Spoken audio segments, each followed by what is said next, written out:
With great power comes great voice acting ability.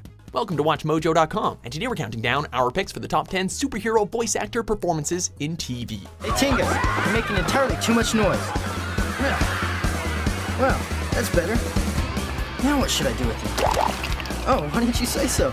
For this list, we're looking at voice actors on the small screen. It doesn't matter if they're good or evil, heroes or villains, as long as they can voice act. Also, while these voiceover artists are more than capable of voicing more than one character, we're limiting the list to just one of their most notable roles. Make up your mind. Who are you? I'm Raven. Number 10, Josh Keaton as Spider-Man/Peter Parker, the spectacular Spider-Man. Okay, so Marco, now tell me, the new spider signal, too much? It's my first night trying it out, and I'm just not sure it screams friendly neighborhood Spider-Man. Fans in the 2010s may recognize his work as the Green Lantern, but longtime diehards are probably more familiar with Josh Keaton's voice acting as our favorite web-slinger. For the 2008 incarnation of the Wallcrawler, they needed a voice that could match Spidey's fast-paced action with the struggles of balancing a double life as experienced by Peter Parker. Me? Well, I tried to follow him on foot, and I ran for blocks, but yeah, I guess that was pretty useless. Hey, look, I'm late, and Gwen's giving me the look, so bye. Needless to say, Keaton was the perfect pick. With him as Peter, we feel his pain as he juggles the responsibility that comes with his great power. Spider-Man, get it. Really? Is that the best you got? I mean, I go to all this trouble to turn you into famous spider perps. The least you can do is keep things interesting. I always do. With him as Spider-Man, we hear his energy and his cockiness as he throws his hilarious quips. I'm impressed, bro. Even though the spectacular Spider-Man has left the airwaves, we're glad that wasn't the last we heard of Keaton as the amazing Wallcrawler. The two gateways created a link between our times. Together, across the expanse of time. We must defeat our enemies.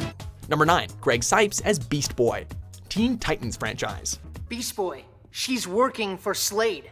When you were working for Slade, did we give up on you? Greg Cipes seems to have a knack for voicing green heroes, whether it's Michelangelo of the 2012 Teenage Mutant Ninja Turtle series or Beast Boy of the Teen Titans. But Cipes adds a little pitch to his voice to match the little changeling's youthful excitement, especially when he's making jokes or just having fun with his best buddy, Cyborg, voiced by Kari Payton. However, even a boy has to man up and get serious when things get hairy, and Cipes knows when to bring out Beast Boy's inner intensity. This isn't a joke. I knew her better than anyone. I know all the terrible things she's done, and I know exactly how messed up she is. But she's not evil. We can't just give up on her. He continues to voice BB in the 2013 spin-off. And although the focus is more on comedy than action here, we are treated to what we need to hear more often, Greg Cipes' musical skills. When I say I want, you say pie. I want Pie. I want Pie. When I say yummy, you say pie. Yummy. pie. Yummy. Pie. Number 8, Jennifer Hale as Ms. Marvel, the Avengers, Earth's mightiest heroes. My name is Ms. Marvel, and I'm here to welcome you to Earth. Now go home. When adapting what's arguably Marvel's most significant female hero, you need a voice that can do her justice. Surrender. Never. See? We've got something in common after all. Seeing as Jennifer Hale has dug her claws into the Marvel universe before as Black Cat, she seemed like the perfect candidate for this small screen adaptation of the Avengers. Major? That means she outranks you, old man. And as a Sword Field Commander, I outrank you back when you did Ops for S.H.I.E.L.D. Ms. Marvel is headstrong and dedicated to her work, refusing to back down even against the toughest of enemies. Hale's performance nails that strong-willed personality even before the character becomes super. Her tone seethes with anger and annoyance when things get in her way, or oozes with determination when she's ready to fight, which is, pretty much all the time. Though she isn't one of the original members, Hale's Ms. Marvel is a welcome addition to the Avengers. T'Challa, I'm sorry. I didn't know. I didn't know what to do. I assume you do now.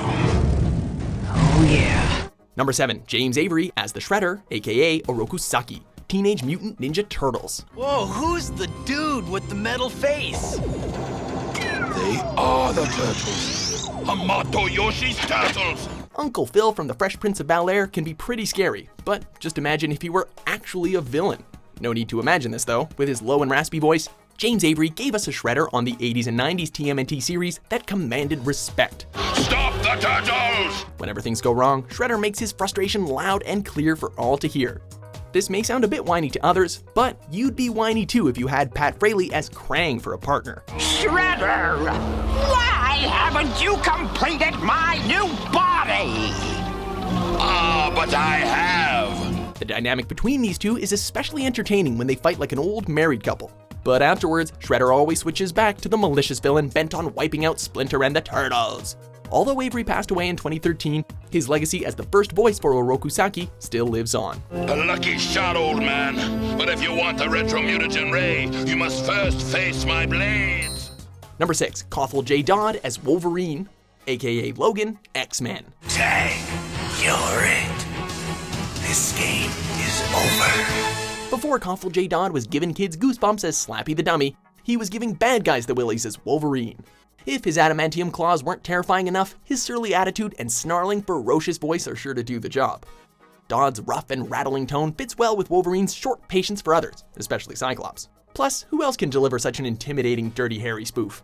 Well, Bob, seeing as how these claws are adamantium, the strongest metal known, and can slice through vanadium steel like a hot knife through butter, buddy, you gotta ask yourself, do I feel lucky? However, Dodd's performance also shows us the vulnerable side of our short-tempered mutant when he cares about his friends or when we see his love for Jean Grey. Jean. We missed you at the wedding. I must have lost track of time. I'm sorry I couldn't be there. Dodd hasn't voiced Wolverine on the small screen since the animated series ended, though he did make some video game appearances. But his ferocious TV legacy continues through Steve Blum. Here's the deal, Misty. There's a third claw that's gonna come out if you don't start talking. Number 5, Christopher Daniel Barnes as Spider-Man, aka Peter Parker, Spider-Man. Hang loose, Brock. That webbing will melt in a couple of hours. You can't do this! I already have. When Christopher Daniel Barnes wasn't pining over mermaids as Prince Eric, he was slinging webs through New York and battling bizarre villains as Spider-Man. Unlike Josh Keaton's high school Spidey, Barnes' character is already in his college years, with a deep voice and a snarky sense of humor, which fits perfectly with the web-slinger. Spider-Man! Help me! Why on earth should I do that? Ah! No, as much as I hate him for what he's done, I can't let this happen. Revenge is never justified. Barnes plays the part with great enthusiasm, keeping us in the loop with his internal monologues and knowing just when to toss a one-liner. And when he gets mad, you can feel his fury. It gets even more impressive in the series finale, when he voices not only an army of Spider-Men, but also a manic spider carnage. What is this all about, Spider Carnage? It's that clone I told you about! All that matters is the few more hours I need to assemble my ultimate weapon. In 2010, fans can hear him voicing alternate timeline Spideys if they still need to get that fix. Our reality is coming apart at the seams.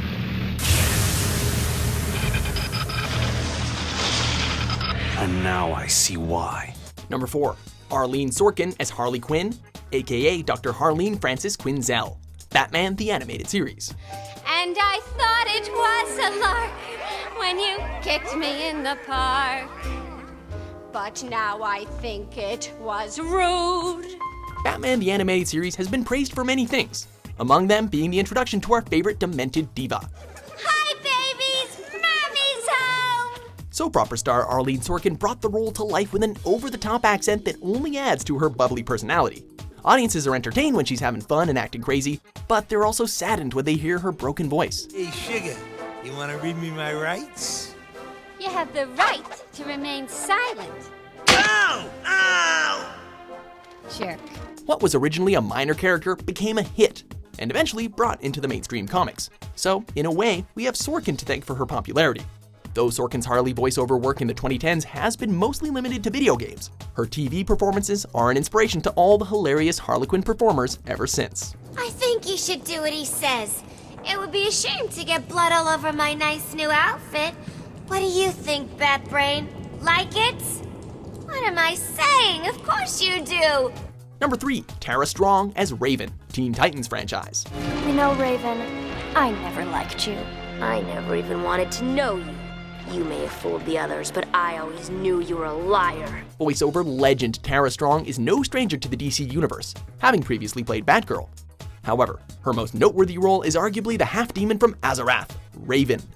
Given her unpleasant past and her apocalyptic destiny, it's only natural that Raven would keep to herself. Tara masters this role with a reserved performance, which is emphasized by a monotone voice that tries to conceal her feelings. That's funny. You're funny. And you're the best thing that's happened to me in 1,000 years. Then you don't think I'm creepy?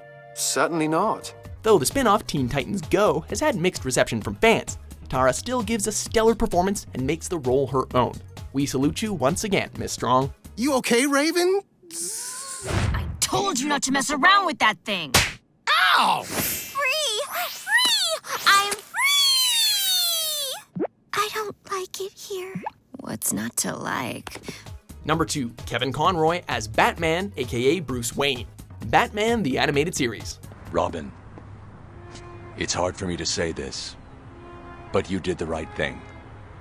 I was out of control, and you've made me see that. With Batman's departure from the campiness of the Adam West series, it was time to call in an actor who could match the Caped Crusader's true, dark, and brooding nature. Kevin Conroy was that actor. Am I blue? Am I blue?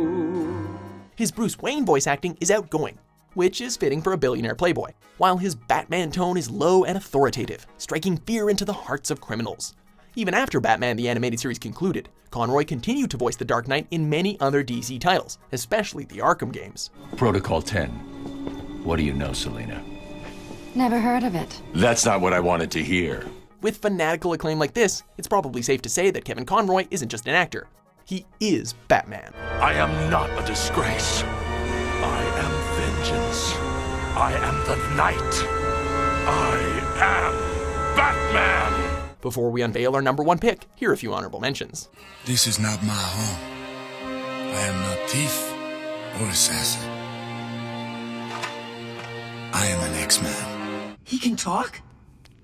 Yes, he can.